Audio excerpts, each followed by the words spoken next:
another episode of Perf Podcasts, Athlete Things, Road to Worlds 2024, Lithuania. I'm Bobby Tan from Perf Promotion, and joining us today, we have our guest speaker, Clinton Lee from Singapore. How are you doing today? I'm good. It's a sunny Wednesday. I mean, in Singapore, it has been pretty sunny, and not just sunny, it's goddamn hot. It's hot, man. Yeah. I'm pretty sure it's affecting many people's mood and many people's training experience. So hopefully the weather can get better, Yeah, hopefully by Worlds it should be good, right? Yeah, because Worlds is gonna be in Lithuania. I think the weather there it's not that intense, pretty much about 24 AC temperature. So I mean, if you go through hell in Singapore, we go to Lithuania and compete, we might feel better, right? Like, you'll get a buff, right? Yeah, my mind is clear. I don't feel the heat. All right. So just to introduce Clinton a little bit. So not only is he a very competitive athlete in the Powerlifting Singapore scene, he's also our president for our federation. He's also a coach and co-owner of Elevate, the Barbell Club, which is one of the powerlifting gyms in Singapore. And a small fun fact about Clinton, he was invited to the inaugural Sheffield Powerlifting Championships in 2021 or 2020. I think it's 2020. Was it 2020? Yeah. So that was the before COVID hit. Yeah. Yeah, so that sums up Clinton. And yeah, so recently he competed in the Singapore Reform Combined Nationals. Did very well, and he secured his ticket to to Lithuania as his number one seed. Yeah. Yeah. So, Clinton, you how are you feeling? For Lithuania, honestly, the answer everybody will give is excited. Being able to compete in the world level and have the opportunity to meet all the powerhouses, the giants, the best lifters in the world across the whole country. So that's the best answer that everybody will give. But to tell you the truth, because this is more about podcasts, which is featuring my emotions and my experiences, at this point of time, excitement is not really about what I'm feeling right now. I'm more towards how do I put it? Like I'm not excited to meet people there or excited to step on the world stage, but I'm more excited to see what I have in me, given the circumstances and the environment that is going to be different as compared to nationals. So competing in locals and competing in international is very, very different. What you experience in nationals is a little bit more like, okay, this is my home ground. I don't feel the pressure of foreign people looking at me, whatever. Whenever I go onto stage, it's the referees, people that I know. All friendly faces, right? Yeah, all friendly faces. People are nice. People will be cheering for you. I'm not saying that at world level, people are nasty. They are all they're super nice. But that feeling of, I don't know anyone, whether or not the center ref is a nice guy, will give me a good dab or not. And of course the travels as well. So all these harsh experiences prior to the competition, the long hours of travels, Singaporeans always have a huge disadvantage for Worlds, especially because we have to travel all the way to Europe most of the time. It's usually held in Europe. Yes. Yeah. So going to Johor Bahru for Asians and making it come on, man, you're just taking a bus ride, but the people, like all of us this time around going to Lithuania, we will be experiencing all this I shouldn't say super terrible, but less ideal, where we have to work around with it. So all these things I see as challenges, and because of the experiences that I've gone through for so many worlds, it helps me understand that, okay, these are the systematic approaches that I need to go for. How many days out should I be? Should I be traveling there? how should I align it with my gut cut, and should I bring all the stuff, all my gut cut food with me and travel it to Lithuania or whichever country they are, and all that stuff. Of course, if you are, competing the first time at Worlds, you will pretty much be preparing everything and fly together with you, right?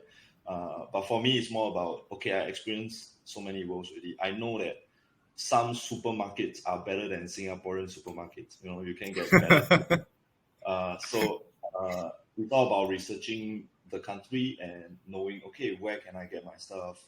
So one basic itinerary is basically you first check the hotel, competition hotel, and then the first thing you will do, right, it's not about checking, hey, where's their swimming pool, where's their facilities and stuff. The first thing is around the like the area, where is the nearest supermarket, where is the biggest supermarket, so that I can easily get access. And then people with water loading, and you have no idea. Singaporeans are very pampered, right? We get to drink the best water.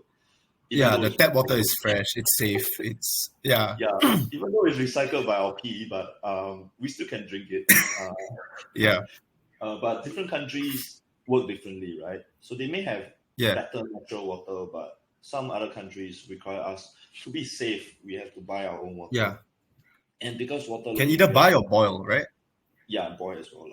I prefer to buy, because boiling water for me, I taste a little bit of the metallic kettle taste, so I don't like it. The hotel kettle isn't the best tasting. I'm a tiny bit excited about buying water, those bottles of water overseas, because the huge drinking water. But if I were to drink, and I will never get to buy it in Singapore, because it's what a waste of money, go and buy Avian for what, right? So, but in Europe, I'm all the way there already. I have to water load 8 liters. I ain't gonna water load some disgusting water, right? Let me just water load water. Highest quality water, so that I feel shook. At least I'm not suffering that much. So it's. I no longer have that excitement about, I need to go and compete in the highest level, but it's more about, okay, I have all these challenges ahead. Okay, I need to nail them, make them perfect, make myself feel comfortable as if I'm a Lithuanian, for example. Then it's more about how I can perform in the competition. If you want a positive outcome in the competition, is always about what you do prior, your training. Of course, I agree.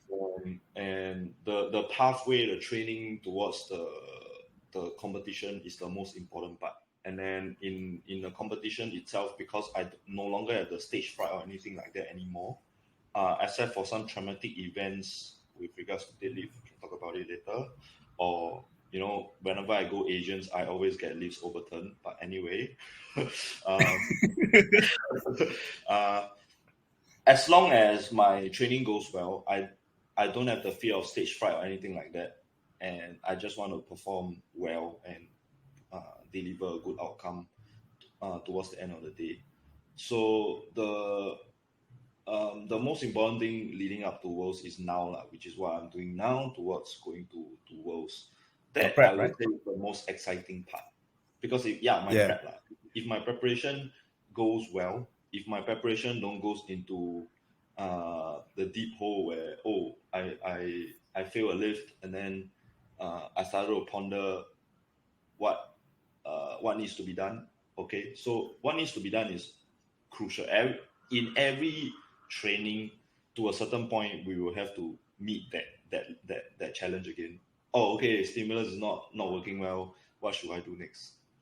If everything is recorded, whatever your feedback is true, meaning after doing this, I feel this, and then you put it down all onto your training sheet and rate your RP. You know what always a coach will say, blah blah blah. Then you will get to have a better picture of how to make changes to your training to provide that stimulus that you need, right?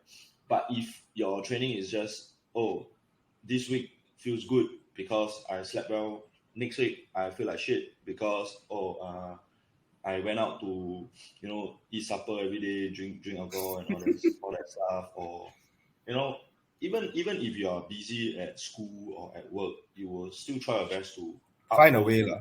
Yeah, Yeah. find a way, right? To So work around, especially during these 10 weeks out or 11 weeks out to the competition, you work around to make your training experience near perfection, right?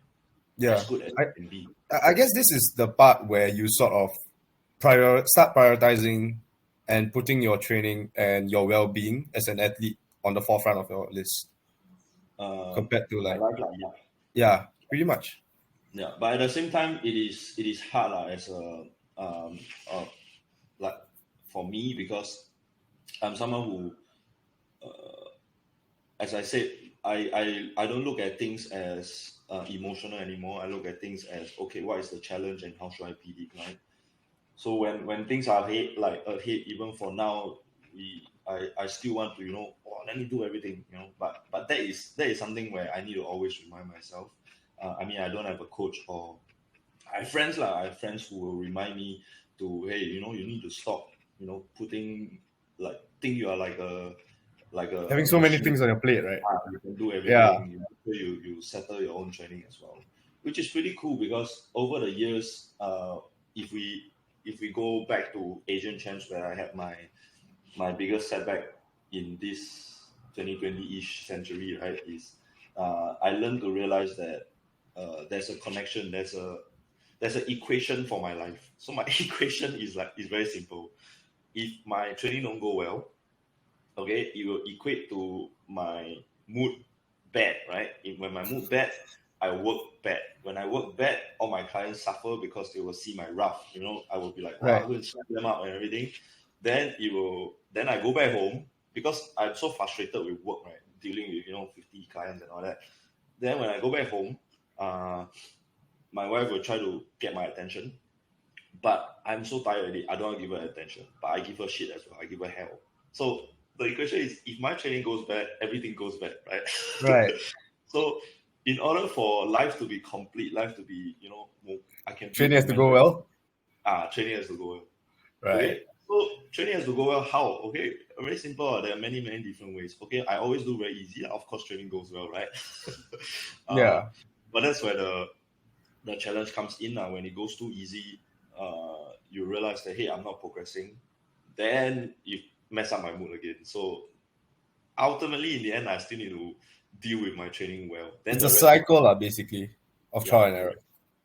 Yeah, correct. So yeah, if you talk about worlds, that's what I'm looking forward to. Okay. I want to be better than nationals. Yeah, for sure. Every competition, because like for us, like for me, myself, I have competed so many times. If you talk about the past 365 days, it's crazy. Nationals, Asians, worlds, nationals, Asian worlds, it's like 3 comps a year. Honestly, I really feel the fatigue of competing all the time. But in order to keep myself motivated for all these competitions, because I'm also a very ambitious person, I don't want to miss out. It's like, wow, if I miss out these worlds, okay, I've been telling myself, hey, I need a longer runway to build, my total kick and stuff like that. It's entirely true. But I felt like I don't want to miss out. Wow, it's like if I go to worlds, then, I can still make myself relevant. All the what ifs, right? Basically.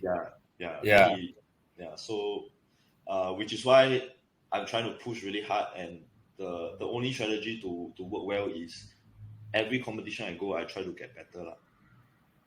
Yeah. If I fall, that's where it hurts. Like Asians, that's where it hurts a lot. And I need to figure a way to build myself back up more. Yeah, of course.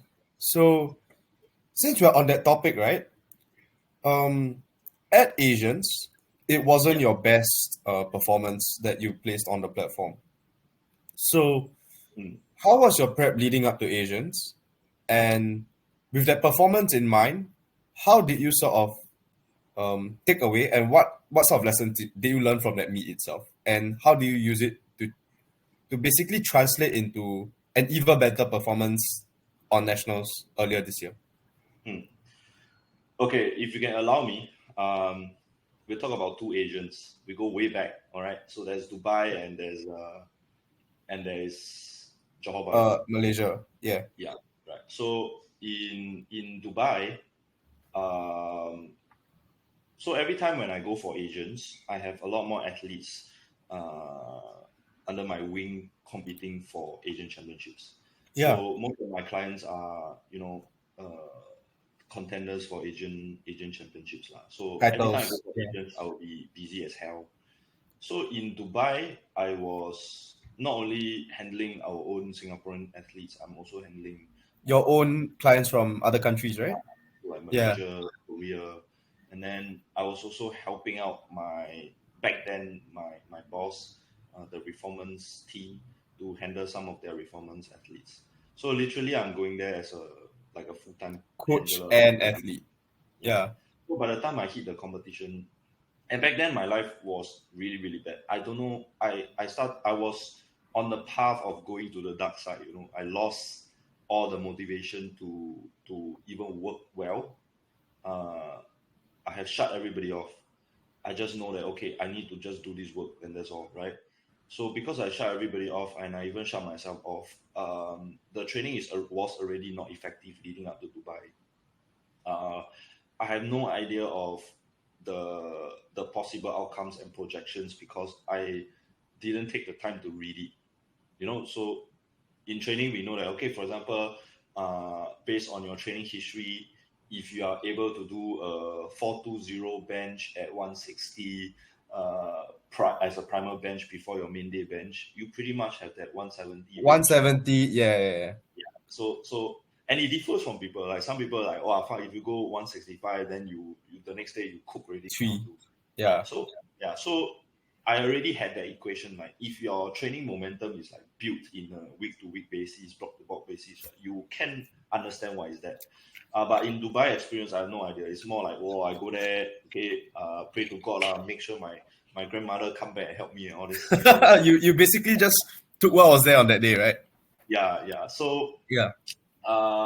And Dubai was an experience where, literally, if I can allow, since we are just talking, I don't give a fuck, right? So you might have to do that thing out, right? So yeah.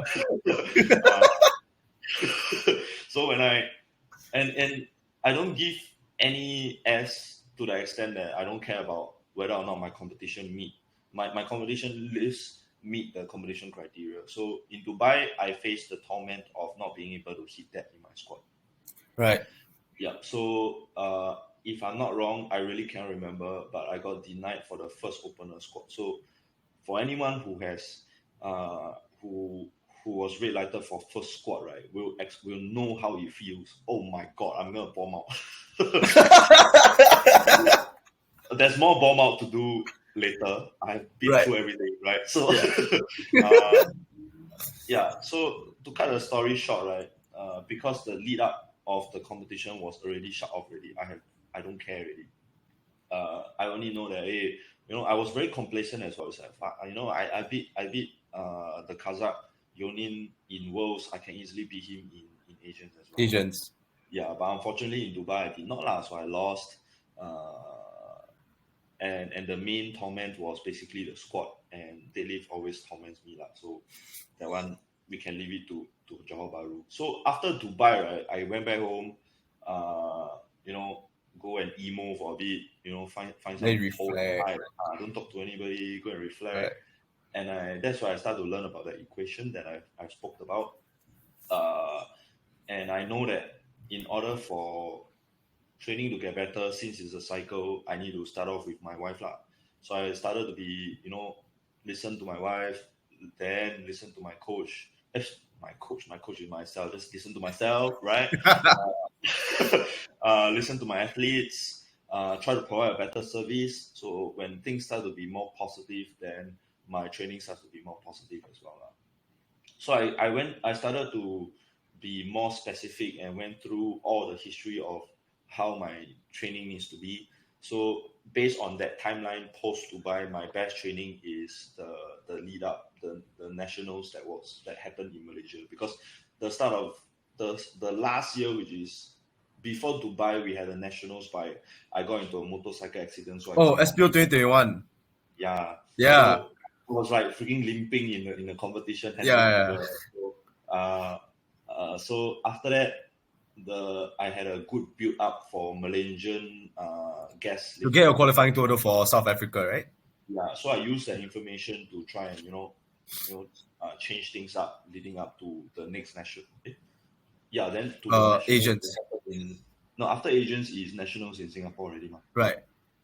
Yeah, so we talk about the nationals really, and that starts to build a better momentum. And the nationals was really fun because it's one of the first time where I'm the president, and then JJ is with me. I have the whole Yeah. exco with me, Anna, James, Wesley, Christoph. Everybody is like, wow, let's freaking make this the best. And everyone wants to see you succeed. Like I felt like at nationals, right? You were like the best version of yourself. Like you were like, oh, this is what Clinton Lee is on the platform. And we don't really get to see that at like Worlds and Asians. Yeah. Yeah. It's very true because if you compete in nationals, right, and being at my level, right, I'm like the Taylor Edward, I'm like the Austin Perkins. Yeah. Wow, I'm the king. I'm going like wow. But when you go to Worlds, it's like okay, I'm a sheep. Okay, hi guys. Yeah. So that nationals really helped to build me up in the momentum really well. It gives me that feeling that I'm home. I can smell the home air, and then when I go in and compete, I feel really good. So I built up really good momentum all the way to Johor Bahru.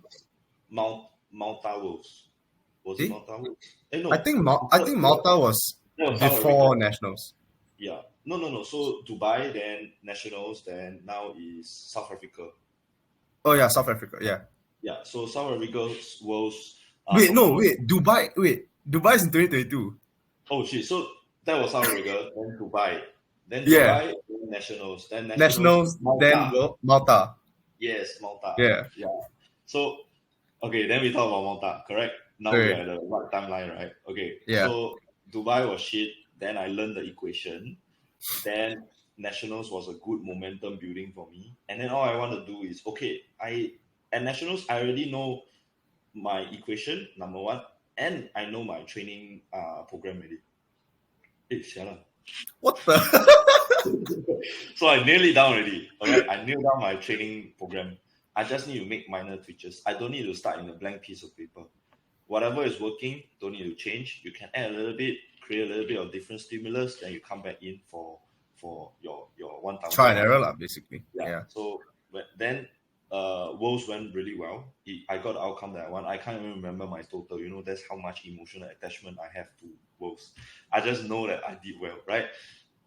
Then now after June, I know that I have a long build up into the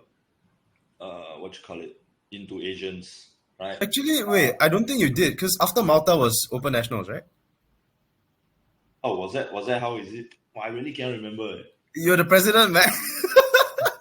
So after Malta is So after Malta is your Singapore Open Nationals. Oh yes. Yeah. Correct. So that was when you were the most yourself. Yeah. You were like you're behaving like yourself. Yes, I was behaving like myself. So the timeline was wrong. So after Asians, I tell myself I need to be better, and then I go to Worlds, and then I did very well. Yeah. And I say I want to pick up the momentum for nationals, which I did, and that's why I learned that. Yeah, correct. So after Malta, I proposed life is good, but life is busy. Then, because I need to set up this house, right? Yeah. Then I need to compete and prepare for nationals. The nationals, my objective is. That's why the objective is I'm gonna use every competition as a stepping stone to build my total or to build my PRs lah, right? Yeah. So last year I was still a very strong advocate about I'm the come from behind guy. My squat and bench is at what do you mean? At world level, it's like right. that, okay, fair enough. But my deadlift, I can pull a miracle and then come from behind, become the top. Kind of dream, you know. Yeah. So I'm pretty sure people can relate lah. It's like, wow, imagine I can daily 330, bam, I went from 5th to 2nd place, you know, those kind of things. Yeah, then I've been prioritizing a lot about the dailies lah, and I know that my grip was a problem. So I was trying to play around with what are the strategies to help me improve my grip. And going into nationals, my squat get a PR. Yeah, you hit a massive 267 on Yeah. squat. And you had that iconic shout after that. Yeah, the raw, Yeah. and that was a bad move because I started rawing from second attempt, and then I raw again on the third attempt. Then by the time I hit bench, I'm like, oh my god, I'm so tired. You got a crash. Yeah, that's why before nationals, I only raw one time, third attempt squat. Yeah, good call. You see, I learned from every experience. Every comp, yeah. Yeah. Then you did really well for bench also, because considering you missed 165 at Malta, right? You got 170 at Open Nets in 2023. Yes. And yeah, unfortunately, deadlifts, like you said, due to grip, it didn't really show up. And yeah, tell me more about how, what were the measures you took post-comp to fix up your deadlift? Okay, so post-nationals, right, we know that my deadlift, I keep losing grip. And I know that, okay, if I keep losing grip, right, I'm going to start losing my ranks, man. My position will just keep dropping, right? Right. So I need to do something about it. So what I did was, from nationals to all the way to Asians, I have at least about 3 to 4 months. Around 3 months, yeah. I'm like, okay, screw this shit. I'm just going to hook grip everything. Okay? And when I hook grip everything, that's where I learned a lot more. With more experience, I learned a lot more about how I should strategize my grip, right? And of course, the baseline is, first of all, you're not trying to grip it. You're just trying to stay in a position and use friction to you need to rely on secure the grip. Yeah. Yeah, and you trust the grip. So trust is a very big factor, and Mika always tell me you have to trust the grip. It's like, come on, you look at my hand, how to trust my hand. Yeah. So the training build up was so good. I have so much confidence in my grip. I was going to the extent where I am hook gripping 260 for 4 reps. Right. And then I hook gripping 280 for 3 reps. I hook grip 280 for 3 reps. Elevate bar, okay, the Hansu bar. Then I knew that back then the before Kajal broke the world record, but I knew the Asian record was 310.5, right? So my training program allows me to go for a very heavy stimulus about 7 days before the comp. So I have to hit a single, okay, at about 8 to 9 lah. That's fine. Yeah. Okay, but try not to be at 9. So what I did, right, is I made 311 because I know that Asian record 310.5. I want to go 311. I load the bar 311. Sarah is there. JJ is there. I think people can see one, right? It's not that I smoke you guys on this podcast. People saw it, right? I made the 311. I stood there at the top for like a good 2 seconds. 5 seconds, right? No, 2 seconds. Oh, okay. Hey, I got grip now, okay? No, I'm not gonna miss no grip, all right? I put it down. I was like, okay, I'm gonna get it, man. This time around, right, Yoni is not gonna beat me.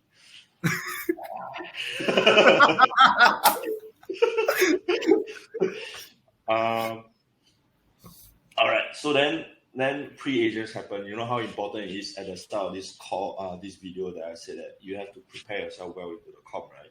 So going to JB, you know, JB is not Europeans or not worlds. I don't. Yeah, it's a bus ride away. Yeah. Relax out. Right? I can get anything. It's so accessible, you know. So I went there. Same thing. I was busy. A lot of clients, but about 5 days prior to the comp, right, I started falling sick with this. Like, I remember. Yeah, and I'm like, I think I got COVID. Okay, my wife and JJ is living with me. I'm not gonna test myself. I don't want to face the truth. In denial. Yeah, living in denial, right? So I'm just gonna be a ibuprofen Panadol addict and just spam. Like every 4 hours, I just spam. So I took a lot of Panadol to survive the pre experience of it. But I remember very, very clearly, right, that throughout the whole experience, I would say that 5 whole days, right, I'm like living in like a whatever I see, right, the front, right, got like this gray filter. I can't see shit, man. It's like so bad. And then my head is like cramped up into like a prune. Oh my god. So the experience was so bad. And then I had my last training session for the competition, the daily session, right? I'm supposed to pull a single, like a single at 5 to 6. So pretty much I knew that it should be about 270 to 280. As I'm warming up, right, the warm up area bar is super, super rough, super, super sharp. And then when I start putting it, I can really feel that pain on my thumb. I'm like, oh my god, please don't tear, right? So because of that, I decided, okay, I don't hook grip. I just strap that single so that when I go for comp, I can save my thumb. Right? Yeah. So that was the logical thing to do, and but it's also not a right move because since in training I have been hitting the stimulus and exposure of hook gripping 2 sessions in a week. So I lose the exposure. That's point number 1. And then when I go into day 4, which is a competition day, right, I feel that the grip is fallen because I don't have the exposure. It's like The bench, exposure, 3 days you don't bench, you don't know what the hell you're doing with it, right? So because my training, my training prior to that agents is already okay. I need exposure day 2 so that I can have day 4. Your day 4 to show up. Yes, but because I don't have that, so sick, I don't have that, and now comes the competition day, right? In the competition day, I thought I was fine. My nose, I can breathe. It's like, wow, today is the day that, actually I can breathe, but actually I'm just lying to myself, right? Competition day. it's all about mind screwing your head. Lulu is a Sululu, man. Yeah, right? So I'm like, wow, I feel good, JJ, let's go. JJ is my handler, right? JJ has been always my handler. So, even so, you can already see signs that my squat and my bench is not the best really. My bench stays at 170. I was like I was scared as hell. So I'm like, hey, just 170 can already. For squat also 165 is like grinding my own mad dog like that. But prior to that, I actually was potentially able to project a 270 because I did 270 post nationals. So after the good nationals, right, I run the same block and bam, 270 come out. And I'm like, okay, maybe I can hit that in agents. But I think I don't think it's a training, but it's more about I'm not feeling at my best. Your state of body and mind at the time just wasn't there. I'm super sick. When I squat, right, I brace, right, I almost black out those kind of feeling. Your vision, right, it becomes like it becomes black. Yeah. So usually in training it's not like that. In normal circumstances it's not like that. But for squat I'm already like that. And even for bench, right, I brace, right, I look at the sky, I can't see anything. I go down, it's pray I feel something touching my body. Okay, I got it, So learning to react at that point of time was crucial. So by the time when it hits the deadlift, right, I know that, it's the time to shine. Once again, I start to be, okay, I'm going to heavily run on this deadlift and going to beat the hell of everyone, right? So I was hook gripping, everything feels fine. Then when I go into the first attempt, it slips. So you only need to slip once to give you have all the doubt in your head. Trauma, right? Yeah. So I missed grade of 290, and then the second attempt, of course, I retake the 290. I believe you got it at first. Yes. Then I think my shoulders is not locked out, so the jury overturned it. I think it's just the execution. The execution itself is not clean enough for people to penalize me, so it's fair, right? So, but it's still a huge question mark why every time agents I got every time the jury will deny me, but I don't know, but okay. Coming into the third deadlift, right? My competitors Yonin pushes a higher attempt in the attempt to force me to go higher, right? So it's either I stay at 290 or it's either I go for 295 to stay at second place, or you go 300. Yes, or I go 300 to secure the goal. Yeah. Yes. So looking back into buy agents, I was I lost to Yonin, Kazakhstan. I got second place. So I got that second place medal hanging somewhere in the gym. I'm like, every day I look at it, I then pissed, right? It's like, wow, screw, can someone I know throw how it you to feel, me? bro. Then at Dubai, I was like, wow. No, at Johor, I'm like, okay, Johor. I'm not going to get second again. Okay. I rather don't take anything because anyway, I want to throw away the second place medal anyway, right? So it's either I get nothing or I get gold. And then my handlers, James, everybody is behind. That's why I felt like, wow, it's so warm to have support from everyone, right? It's like, okay, we are all behind you. We are all behind you. It's like, yes, I know, but my hand not behind, not with me. But okay, so I went in to try. But I failed lah. So that was pretty traumatic. And initially, with the character I am, I refused to accept that it was the problem with the bar because the bar is different. At Elevate, I train with more steel bars, white color, like not dusted black coated bars. But for the JB Johor competition, we have to use bull bar, which is like black dusted, and I feel that it's really soft, like smooth lah. But then again, people grip it well, so might be just maybe you might not be used to the equipment because they did change up the equipment for the second half of the competition. Yeah, and also I was sick lah. So it's really hard to get past it because I was building such a good momentum from Worlds to Nationals, then to Asians. But Asians, I actually bomb out. So everybody had their first time, right? I earned the badge of bombing out once in your lifetime. So okay. So post after that, I'm like, okay, screw this shit. I make the equation of not trusting the hook grip anymore, and then I started to build up with mixed grip. But mixed grip was so hard at the start. It took me one whole block to try and figure out how to grip it. I have so friends at Elevate, even Alden. So Alden, Sean, I asked Alden, I asked Sean, I asked Nigel. So how to mix grip? And he's like, oh, you have to grip it like as if you don't feel like you're gripping it. And then once again, I'm like, like you grip it very low. Guys, cannot lah. You tell me don't grip. I bomb out bro. Don't grip. Yeah, but I eventually figure it out lah. You have to clamp it like it's hooked. You're not really clenching. It's like just claw it. And when you get a claw machine, right, or you scoop. Yeah. So Nigel relayed the mixed grip like a scoop. Yeah. So eventually I trained into it. For the nationals lah. So the most recent nationals, wow, we are finally here, man. Okay, the most recent nationals, that was one of the best performers in my life. As you said, I feel home again. I wasn't made aware that people are excited to watch me or anything like that. Honestly, I don't know lah. I have been in this game for far too long. There are so many good lifters out there in Singapore which deserve more attention. So I'm not expecting people to be like, oh, I want to watch Clinton lift or what. It's more like, okay, it's more about myself. I want to be better. Right?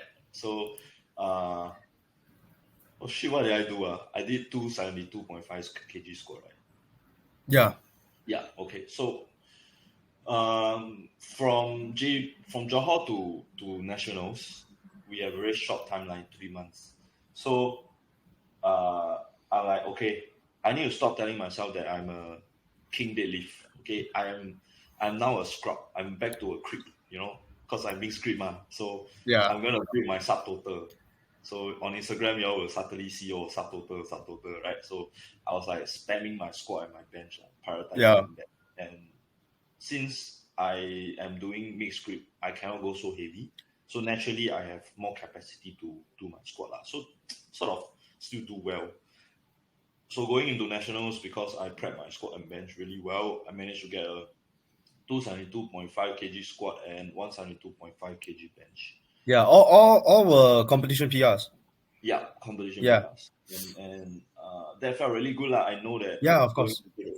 going into the competition, I had a good training experience. I didn't fail any lifts.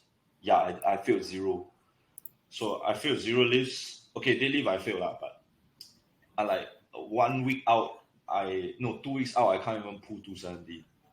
So problem with mixed grip, right, is because I need to dig in more. I cannot just put it here. It will still slip. Right. Because the bar diameter is like fixed, right? Yeah. And my hand is fixed. My fingers is very short. If I were to just grip like that, right, I'm literally almost holding half of the bar. Most people will wrap about 3/4 of the bar, or full if their hands are long. Yeah. So if I go claw, right, I only like 1/3 or half of the bar. It's like, okay, I'm getting ready to bomb out again. So I have to try and figure a way out. Yeah, I saw your grip was very wrapped around the bar, so like it was very secure. Yeah. But at the same time, you had the bar very high up on your hand, so it wasn't really the most efficient. Yes. So, and because of that strategy, and I don't have a long time to trial and error, right? So because of that strategy, it nerves my deadlifts because now I have to bring my hips further back to reach, right? Get a secured grip. And then now my molar arm is further away from the midpoint, and then I have to heavily rely a lot more about my hips, my posterior chain to lift the weight up, sort of like combi the sumo lah. So I can't get my that upright position anymore, which is why because of the lack of time and exposure to try and error, I don't get the outcome that I want. I needed the 300 or 305. 305, I believe. Yeah, so I needed the 305 to try and secure prime time. My projection, I spoke with JJ as well, our projection for prime time is about 750 lah. Yeah, and that was the third attempt projected. Yeah, that was the third attempt, the reason for the third attempt. And that was also the first time I've experienced that 300 never left the ground. Most of the time, for me, when I pull 300, it's like, okay, it lifts off the ground, but I miss my grip. Right? Then at least I can convince myself, oh, it's a grip problem, I got strength. But it's not, guys, it's not. It's also a strength problem. But for this time, it didn't leave the ground. So that was the time that I know that, hey, look, I really have no time. I have the willpower. My willpower is like 100% or more than that, but I don't have the timeline to actually train myself properly. But of course, everybody still need to try and figure a way out. You can't say that, oh, I have no money today, means I don't eat, right? Okay, if I have no money today, either I go and steal, or I go to the temple, or I call my friend, hey bro, treat me today lah, bro. You can't be like starving the whole day, right? So you have to find a strategy eventually to achieve what you want. And because I have related my training to my life, right? Training becomes part of my survival aspect. Yeah. And therefore, coming into these worlds, I have to really prioritize on all three. My subtotal arc, my subtotal. Yeah. Is still relevant, and since they are all been working well, I don't even need to change much. I just know that, okay, if I stay in this stimulus for far too long, I will start to lose a lot of capacity, and then my top end will drop also. So post nationals, I decided to went for higher volume training to periodize myself, and then drop the volume again coming into the competition. But it's very subtle. All the format stays the same. It's just making singles to doubles, making triples to fours. Yeah. And then keeping the secondaries pretty much the same. And then I was trying to explore, okay, how much can I take for bench lah, right? So I went on from about 100 reps per week to about 115 reps per week now. Okay. And I mean, the good thing is I'm responding well to the stimulus because I know what I should feel each day. Yeah. I'm progressing more than when I had lower volume. So that's pretty cool. I know that I can do that. But okay, my shoulders are like kind of cooked now right now. Oh, okay. I was gonna ask you whether you were gonna like keep things the same, but yeah, I don't think that's possible. Yeah, so I think need some changing in the next block. I'm reaching the end of my block, so that's why I feel that tension on my shoulders. So of course I need to make some different like changes again.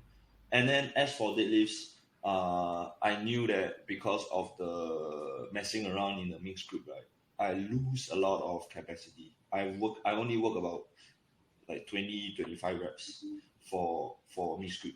So now I decided to, okay, I still have a choice to think about whether to do hook grip or mixed grip. Now, as of now, okay, only you and some of my friends know that I'm going back to hook grip. Okay. And by the time this podcast get released, like everyone would know. Okay, so I'm going back to hook grip, guys. You can easily beat me. You just mind screw me that I will bomb out. Then I will I will lose again. But if you support me, please pray that my thumb suddenly become longer on competition day. Okay, so but anyway, I'm going back to hook grip and then strapping up for some of the working sets, trying to bring my exposure back and capacity back. Yeah, but things has been going well, especially for my squats and my bench. I just did I guess it's an all-time PR. I don't really care about PRs in the gym lah. So I think that was a PR with 260 doubles, and it wasn't like grinding. As much as I know, I'm good at grinding lifts, not grinding people. Yes.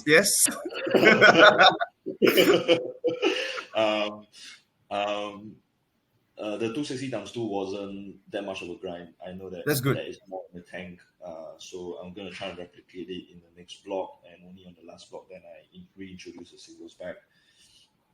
Because I'm the kind of guy who likes to send it and kill myself in training. So if I don't, the later I am to meet the singles, the better it is, because I won't go and kill myself prior to comp. Yeah, you won't want to like have the urge to max out.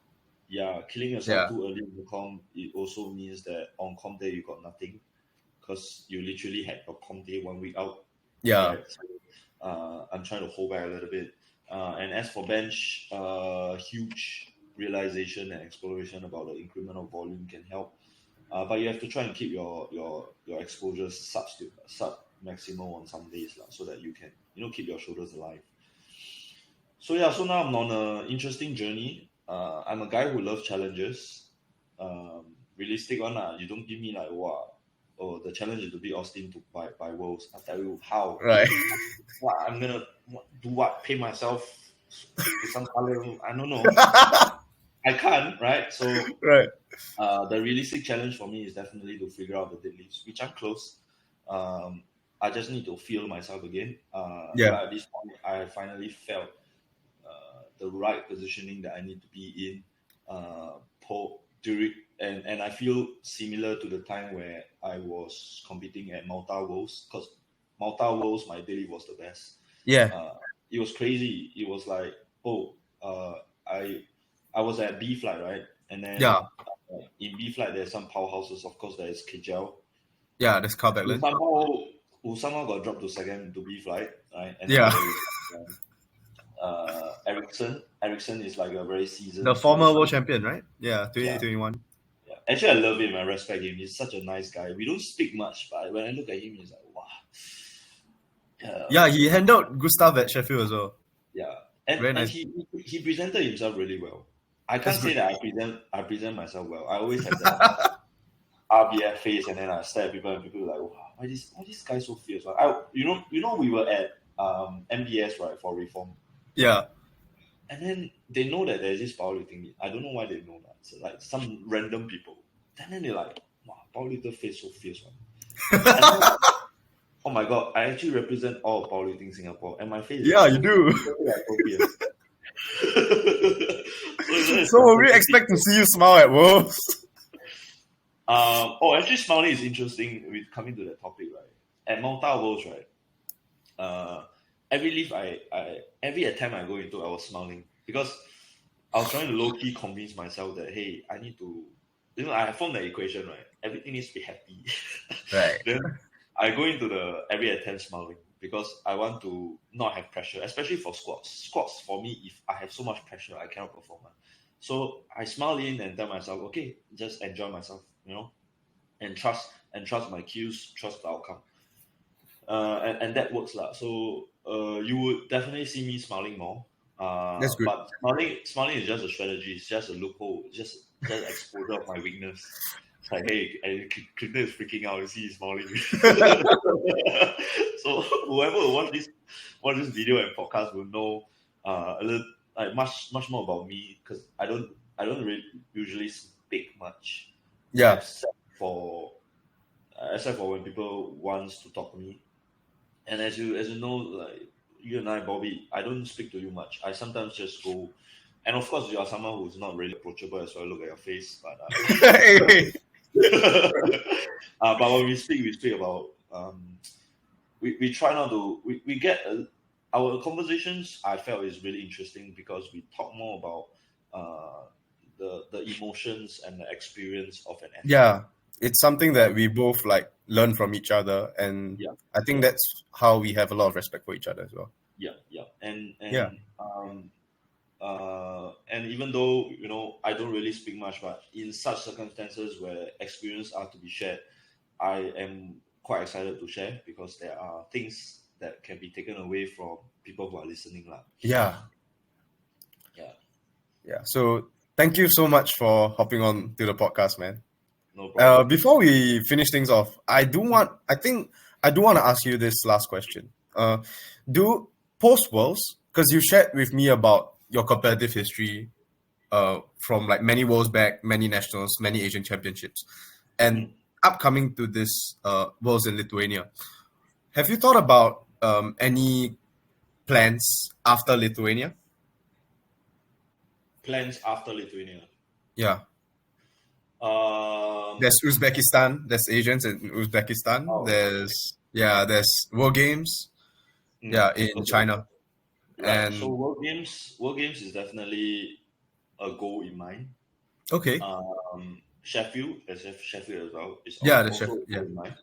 I think I always tell me, if I were to go to Sheffield, he will go and watch. So Sheffield is definitely a work in progress. Yeah. With so many strong lifters, 800 total out there, I can see my goals getting further away. But You just gotta keep getting closer. If Yeah. people can go 800, I also can go 800. That Yes. is my mindset, right? So, but for Asian Games, it's definitely something closer. But the criteria is that to hit second place. I know that second place is really hard. Even third place is hard. But if I were to just perform my best, at least I know that I tried my best to aim towards that place. And I just have to pray. I have to pray that in competition day anything can happen. Yeah. I do my best, and people have some unfortunate events, and then I can creep up to earn my position for second place, and that will grant me for Asian Games. But for me, I try not to put so much pressure on myself. If I have it, I have it. Yeah. What will only disappoint me is when I go into competitions and I don't get the outcome that I deserve. Like for example, okay, I know that my best score is 272.5. It's either I match it or I do you want to go higher. Yeah, if I go lower, there has to be an explanation to it. Oh, okay, right. You don't need to go so heavy. Today you're not your best day. You don't need to go so heavy. We save it for this. Okay, so if it's reasonable, it's fine. So the plan is basically after Lithuania, I would like to build a training which has a longer runway. Whether or not I have the time to compete for Uzbek, because that's about 6 months away, 5 months. It is still a huge question mark, because I'm only human. I'm a human. Yeah. I will get traumatized by events. So as of now, I would rather have focus in coaching my team and helping out Team Singapore. All right. After all, it's not Johor Bahru anymore, man. Johor Bahru is just beside. Yeah, there was so many coaches last year at Asians. Yeah, I don't foresee the same number of turn-ups this year at Uzbekistan. Yeah, and for Uzbek, right, it's a very, very foreign country. As the president, I sit in a position where, as if I'm a father, I do care about every single one of the lifters, of their well-being. In Johor, it's fine. You can go out, get Ramly burger, never mind. Uzbek, you went missing oh my God, the kind of mental Yeah. pressure that I have. Where is my athlete? Oh my God, where is he? Is his arm somewhere else? His body somewhere else? It's like, oh my God. So Uzbek is a little bit more pressurizing for me. So Yeah. maybe I might not want to compete. That gives me a very long runway for the next nationals in 2025. I love nationals, man. I love nationals. Yeah, I I can love tell. competing at home, and then I'm a little bit of a showboat, not as crazy as Mika, but I like to, uh, share my emotions with everyone because I'm not someone who always share my emotions. But when I get to do it, I want to do it like a big one, like a good one time good emotion experience. Yeah, and I guess as part of what I like is in order for Singapore powerlifting community to grow, of course, people need to start loving the sport. Uh, Loving training is one thing. Loving a sport is being able to sit at the audiences and watch this boring game happens, especially when it hits bench. Oh my God, it's so long, those kind of things. People need to love the experience of it, lah. So by showing more emotions from the athlete's perspective, gives that feedback for the audiences to know that, hey, I'm coming for all these things. Yeah. It's not just looking at It's not just people being about fail. an athlete. Yeah, Yeah. yeah, Yeah. yeah. So So thanks for sharing your insights and how prep is leading up to Worlds for you. And yeah, that concludes our episode of Perf Podcasts, Road great. to Worlds. It Yeah. was Thank you, everyone. uh, yeah, it was eventful, and I thank everyone who's here, and thank you Bobby for inviting me into this conversation. Pleasure to have you on. Yeah, Yeah. All cool. right. I'll see you. All right.